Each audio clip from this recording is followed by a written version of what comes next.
So, let's start. So, this is the revision of aluminum system. So, isa-isayin natin lahat ng revision. So, let's start na tayo. So, dito, sa client account, products and products gallery, isa lang naman daw. Then, view products, pag clinic natin, mag-view ng product siya. Tapos, pagka clinic natin yung view products, pupunta sa customer orders. Ay, customized orders, sorry.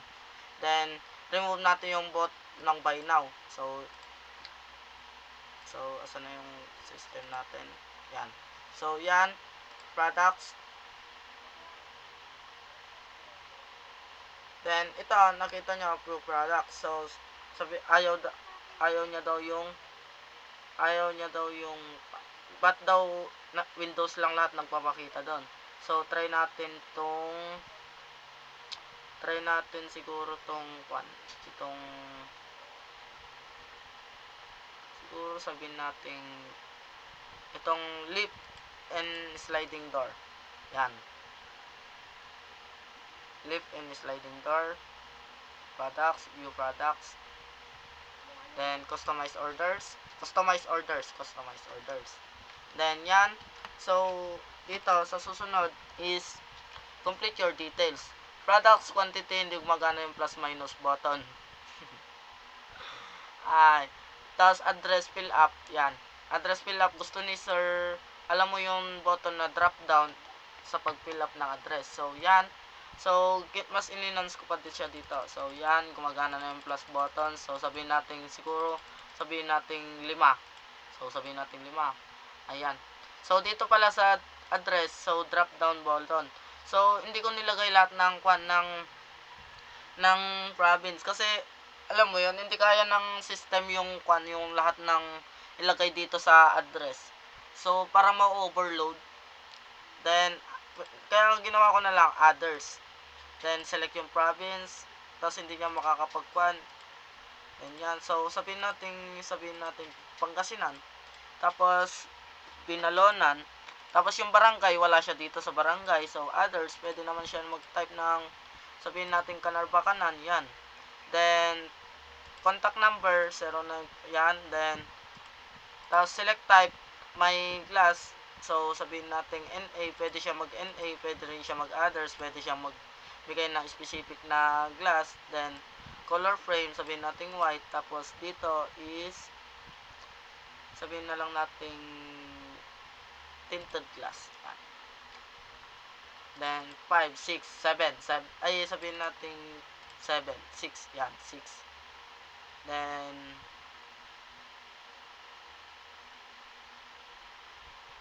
yan. As you can see, quantity, 6 units. Then, so, customize orders na natin. Then, as you can see, pending. So, sabihin niya, quantity, 6 units. Then, tinted glass, frame, Canarbacanan, Binalonan. Tapos, yan. Then, try na natin dun sa admin. So, sa admin, dito. So, product sale monitoring. Bakit tanong ni sir kasi nila, sir, paano kung gusto ni makita ni admin yung last month?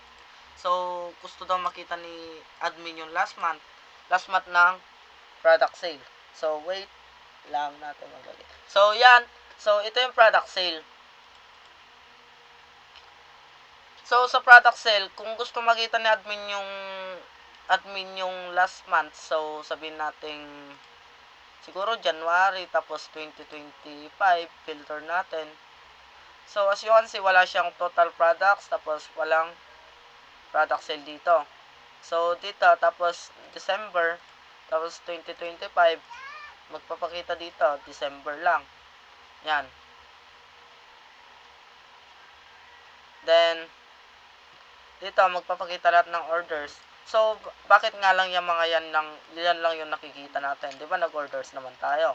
So, bago magpakita kasi itong mga to, dapat check natin dito sa orders natin. So, sa orders natin, as you can see, andito lahat.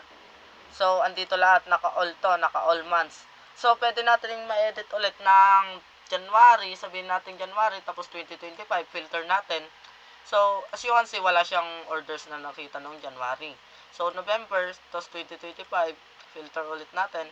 So, dalawa yung orders sa November. So, sa December, try natin sa December yung in-order natin kanina. So, filter natin. Then, dito, dito, sa last na order natin, di ba, 6 quantities, yan, December 7, tapos pending, tapos pwede natin makita yung views, then pending, so sabihin natin completed. Pag kinumplete mo lang to, doon lang magpapakita doon sa product sale, yan. So once completed na siya, then yan, so yung leaf sliding door andito na. Then nagpapakita na dito Sunday, tas leaf sliding door, si quantity sold December 7, yan. So yan na yung revision dito sa dito. Tapos product sale details, yan. Windows, pat daw lang Windows. So then okay na yan, hindi na siya Windows kasi check nyo naman, lift sliding door, folding door, cause cabinet. Kung dalawa naman order nyo dito, pwede naman siyang magpakitang kanon, slash, tapos yung isang order, tapos 1. Then dito sa admin account, so order management, quantity and quantity, yung column hindi nagpapakita ng kung ilan daw yung in order ng client. So ito, client orders. Then, dito, quantity, nagpapakita na siya. Then, after none, category, yung client na mag-add ka. Diba, mag-add tayo ng product. So, yan, category. Ibang category product, example, chair, panibagong category, hindi mapupunta sa Windows, door, category like rocking chair, type ganun siya. Then, okay. Then, dito, sa products na tayo. So, sabi ni Kwan, ay, wag daw yung chair. Wag daw yung Kwan. So, gawa tayo ng products tayo dito. So, as you can see dito, may category tayo dito. So, as you can see, yan lang ba yung quantum? Pwede tayo mag-others. Others, sabihin na lang natin, siguro, rocking chair. So, sabihin natin rocking chair. Rocking chair.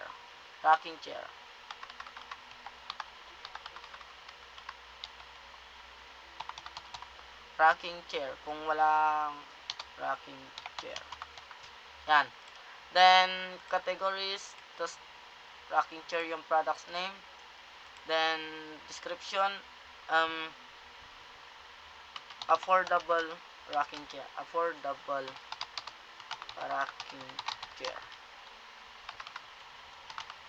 Then, upload tayo ng image. Then, ito. Then, sabihin natin, products is available. Then, add products.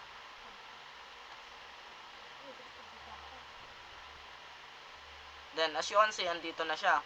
So, andito na, rocking chair. Yan. Then, check naman natin sa client if ma-order pa tong rocking chair. So, click natin, Sunday. Yan.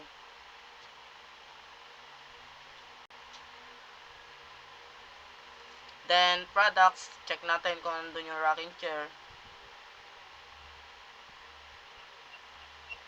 So, as you can see, andito yung rocking chair na ginawa natin. So, magpapakita pa rin sa view products. Pwede rin natin siya ma-affordable. Then, yan. That's it. Yun lang po yung revision ng, kung meron pa pong ibang revisions, no price, tanggalin, walang price na po. So, yan. That's it.